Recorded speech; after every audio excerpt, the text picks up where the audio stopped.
Before you blame your age, your stress, your mattress, or your body for another broken night of sleep, I want you to do something very simple. Look at the back of your magnesium bottle. The mistake may be printed right there. I have seen this pattern over and over. A man in his late 60s starts taking magnesium because his calves cramp at night. A woman in her 70s takes it because she wakes up at 2 or 3 in the morning with her mind racing. Someone else takes it because their shoulders feel tight, their jaw feels clenched, or their legs feel restless the moment they finally sit down. They do what the bottle says. They take the capsule. They wait a week, then 2 weeks, then a month, and nothing changes. Or worse, their stomach gets upset and they decide magnesium just does not work for them. But magnesium may not be the problem. The way you are taking it may be the problem. If you've ever taken magnesium and still woke up tired, still had cramps, still felt anxious at night, or still wondered why your body would not relax, comment the word magnesium below. And if you know the form you are taking, tell me whether it is oxide, citrate, glycinate, or something else. If you do not know, that is even more important, because by the end of this video, you will know exactly where to look. Here at MediSense, I want you to understand supplements the way a careful doctor would want you to understand them. Not with fear, not with hype, but with the kind of clarity that protects your sleep, your muscles, your heart rhythm, your kidneys, and your confidence as you get older. The biggest misunderstanding starts with the number on the label. Many magnesium bottles show something like 350 milligrams, 400 milligrams, or 420 milligrams. And most people naturally think that must be the amount my body is getting. So if the bottle says 400 milligrams, and I take it every night, then I am doing everything right. But that number does not tell the whole story. It does not tell you how much your body will absorb. It does not tell you whether the form is right for your goal. It does not tell you whether you are taking it too close to another medication. It does not tell you whether your kidneys can safely handle it, and it certainly does not tell you whether that dose is appropriate for you personally. This is where people get trapped. They look at the front of the bottle and see a large number, but the front of the bottle sells you the promise. The back of the bottle tells you the truth. Magnesium is an essential mineral. Your body uses it in hundreds of enzyme reactions, including nerve signaling, muscle contraction, energy production, glucose control, blood pressure regulation, and normal heart rhythm. That is why it gets discussed so much for sleep, cramps, stress, blood pressure, and muscle tension. But being important does not mean more is always better.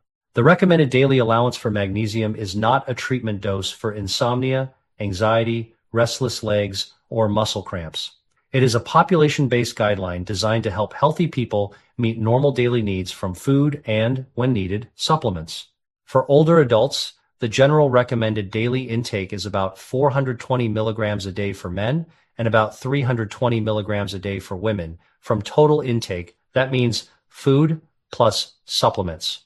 But the safety limit for magnesium from supplements alone is lower, 350 milligrams a day for adults, unless a clinician is supervising a different plan. That distinction is extremely important. Food magnesium and supplemental magnesium are not the same safety conversation. Magnesium from food is usually handled well by healthy kidneys. Magnesium from pills, powders, laxatives, or antacids can build up or cause side effects, especially at higher doses, especially in people with kidney disease or reduced kidney function. So the answer is not just take more. The better answer is take the right form at the right time for the right reason with the right safety checks. In a few minutes, you will see why two people can both take 400 milligrams of magnesium and one feels calmer while the other just gets diarrhea and still cannot sleep. The first major mistake is the form. The most common form many people buy is magnesium oxide. It is cheap, it is compact. It allows a company to put a large-looking dose into a small capsule. That is why you may see 400 milligrams in one pill and think, this must be strong. But a strong number on the label is not the same as strong absorption in your body. Magnesium oxide has been studied as having very poor bioavailability compared with several other forms. In a 2001 study by Feroz and Graeber, magnesium oxide showed fractional absorption of about 4%. Think about that for a moment. If you swallow a pill that says 400 milligrams of magnesium oxide, the actual amount your body uses may be far smaller than the number that impressed you on the label.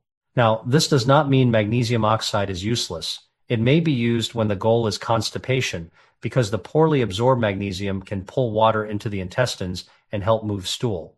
But that same effect is exactly why some people get loose stools, cramping, urgency, bloating, or stomach discomfort. They think, magnesium does not agree with me. But sometimes the truth is more specific.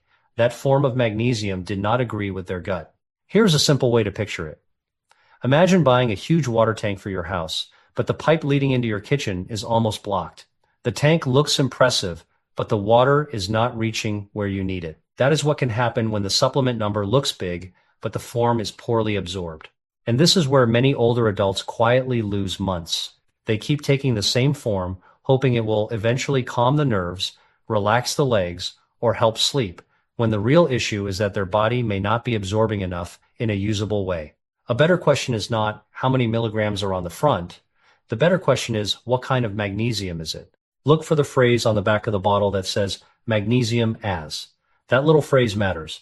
Magnesium as oxide, magnesium as citrate, magnesium as glycinate, magnesium as malate, magnesium as threonate, magnesium as chloride. Each form behaves a little differently. Magnesium glycinate is often chosen by people who want a gentler option for relaxation, muscle tension, and sleep support. It is magnesium bound to glycine, an amino acid involved in calming processes in the nervous system. Many people find glycinate easier on the stomach than oxide, though responses vary. Magnesium citrate is often used when constipation is part of the problem. It tends to be better absorbed than oxide, but it can loosen stool, so it may be too much for someone who already has a sensitive gut or frequent diarrhea. Magnesium oxide is often the one I would be most cautious about if the goal is sleep or nervous system support, because it may look powerful on the label but act more like a bowel-moving form in the body. And here is the part most people miss. You may not need a dramatically higher dose. You may need a smarter form. That is the belief reversal. If magnesium has not helped you, the answer may not be to chase a bigger pill. It may be to stop using the wrong one for the job. Now let us talk about why magnesium matters for sleep and muscle tension in the first place. Your brain has a gas pedal and a brake. The gas pedal helps you focus, react, think, move, and stay alert. One of the major excitatory systems in the brain involves glutamate. Glutamate is not bad. You need it. You need alertness. You need fast thinking. You need your brain to turn on when it is time to function. But at night, your brain needs a way to turn down. That is where calming systems like GABA become important. GABA is one of the brain's major braking signals. It helps quiet overactivity so the nervous system can shift from doing to repairing. Magnesium plays a role in this balance. It helps regulate nerve and muscle excitability. It is involved in how cells handle electrical signaling. It also interacts with systems connected to relaxation and normal muscle function. So when magnesium intake is low, or absorption is poor, or the body's under higher demand from stress, poor sleep, alcohol, high sugar intake, certain medications, or illness, some people may feel like their body cannot fully power down. This is the person who is exhausted but wired. They are tired all day, but the moment they lie down, the mind starts running. They wake at 3 in the morning and cannot get back to sleep. They notice twitching in the eyelid, tightness in the jaw, tension in the shoulders, cramping in the calves, or restless legs that seem to appear exactly when they are trying to relax. But I want to be very clear. Not every case of insomnia is magnesium deficiency. Not every muscle cramp is a magnesium problem. Not every palpitation is a supplement issue. Sleep apnea, thyroid disease, dehydration, low iron, kidney disease, diabetes, neuropathy, medication side effects, alcohol, caffeine timing, depression, anxiety, and heart rhythm problems can all contribute. That is why I do not want you guessing wildly. I want you thinking clinically. A 2021 systematic review and meta-analysis looked at oral magnesium supplementation for insomnia in older adults. The pooled data suggested sleep onset latency improved by about 17 minutes compared with placebo. That is interesting, but the evidence was rated low to very low certainty, and total sleep time did not clearly improve in a statistically strong way. So magnesium may help some people. It is not a guaranteed sleep cure. That is exactly the kind of honest science you deserve. Enough promise to pay attention, not enough certainty to overclaim. There is another pattern that often confuses people after 60.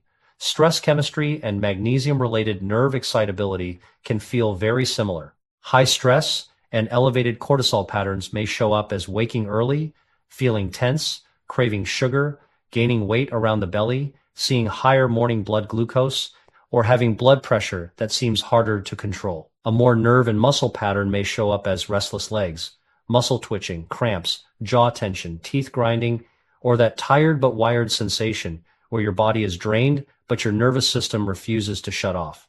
And these patterns can feed each other. Poor sleep can raise stress hormones. Stress can increase magnesium demand. Alcohol can disturb sleep quality. Caffeine too late in the day can keep the nervous system stimulated. A sugary evening snack can create glucose swings that wake you up. Then you wake at night, sleep less, feel more stressed the next day, and the cycle repeats. This is why simply adding a pill without looking at the whole pattern can disappoint you. Let me give you an example. Imagine a 72-year-old woman who takes magnesium oxide at bedtime. She also drinks 2 cups of coffee in the afternoon, eats a sweet snack after dinner, takes her thyroid medication early in the morning but sometimes takes minerals too close to it, and has never checked her kidney function or iron status. She wakes at 3 in the morning and assumes the magnesium is too weak, so she thinks about doubling the dose. That would be the wrong direction. Her first step is not more. Her first step is clarity. What form is she taking?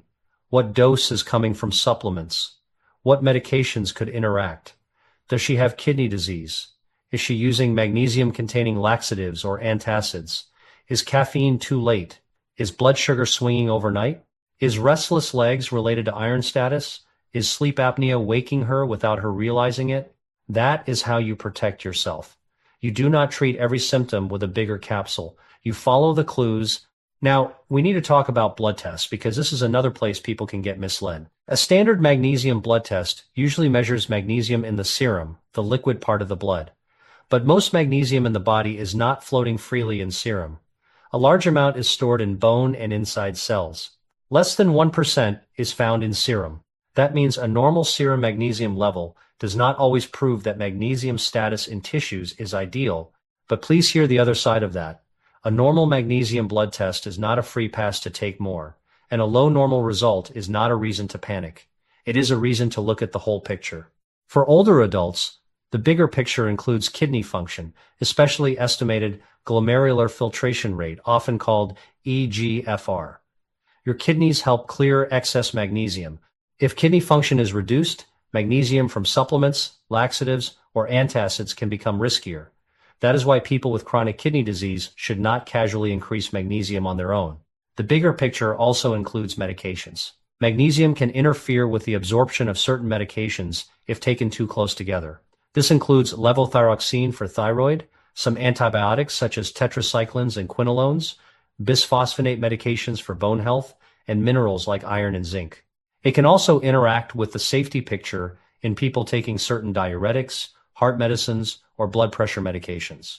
So when someone says, "I took magnesium and felt strange," the answer is not automatically magnesium is bad. The question is, what else was happening in the body at the same time? Let us build a safer magnesium reset plan. Start with a label. Tonight, take the bottle and turn it around. Find the words magnesium as. Do not stop at the big number. Read the form.